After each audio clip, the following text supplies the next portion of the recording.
as Othello, Jose Ferrer as Iago, and Uta Hagen as Desdemona.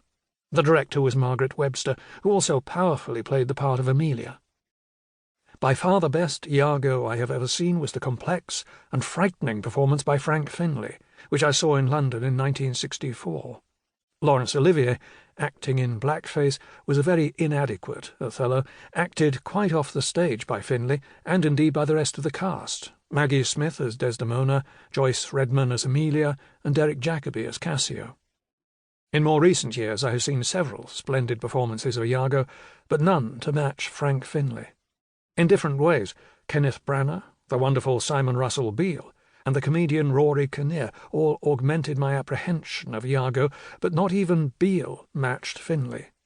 I should add that not once have I seen an adequate Othello, except perhaps Orson Welles, in his film version, 1951. Throughout this book, Iago, The Strategies of Evil, I will several times return to Frank Finlay's performance. It possessed a tense fusion between hatred and love for Othello. Iago is the ancient, or ensign, of the Moor Othello, which means that he is Othello's flag officer, who is pledged to die rather than let his general's colours be taken. He has fought Othello's battles, and worshipped the Moor as a virtual god. Before the tragedy commences, Iago has sustained a tremendous shock that has unmanned him and devastated his state of being. He has been passed over for promotion to Othello's lieutenant, and suffers from what John Milton's Satan, who owes much to Iago, calls a sense of injured merit. Satan, in his unfallen form of Lucifer, was second only to God in the heavenly hierarchy. When God rather belligerently pronounces that this day he has begotten Christ, his only Son, and that him who disobeys me disobeys, the offended Satan begins his rebellion against God.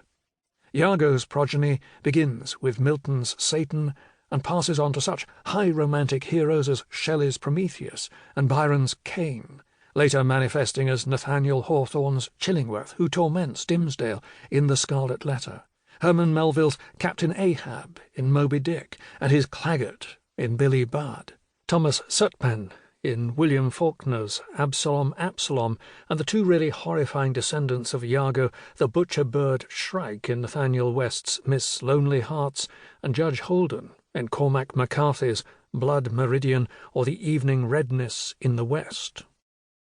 Othello lives by the honour of arms, and has chosen Michael Cassio as his lieutenant because he intuits that Iago, though loyal and honest, meaning bluff and outspoken, does not know the limits that separate war from peace. He might be a stellar warrior, but he has no skills for peace times. Iago is a pyromaniac who wishes to set fire to everything and everyone.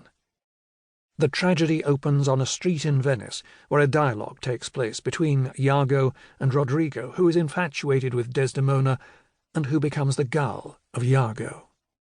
Rodrigo: Tush, never tell me. I take it much unkindly that thou, Iago, who hast my purse as if the strings were thine, shouldst know of this.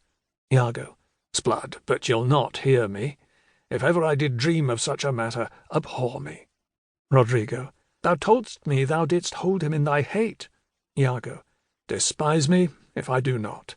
3 great ones of the city, in personal suit to make me his lieutenant, off-capped to him, and by the faith of man, I know my price, I am worth no worse a place, but he, as loving his own pride and purposes, evades them with a bombast circumstance, horribly stuffed with epithets of war. I can still hear Frank Finlay fiercely intoning Iago's contempt for Othello's overstuffed bombast with its hidden uneasiness. And in conclusion, none suits my meditators, for certes, says he, I've already chose my officer. And what was he? Forsooth, a great arithmetician, one Michael Cassio, a Florentine, a fellow almost damned in a fair wife, that never set a squadron in the field, nor the division of a battle knows more than a spinster, unless the bookish theoric, wherein the togaed consuls can propose as masterly as he. Mere prattle without practice is all his soldiership. But he, sir, had the election, and I, of whom his eyes had seen the proof at Rhodes, at Cyprus, and on other grounds, christened and heathen, must be beleed and calmed by debtor and creditor. This countercaster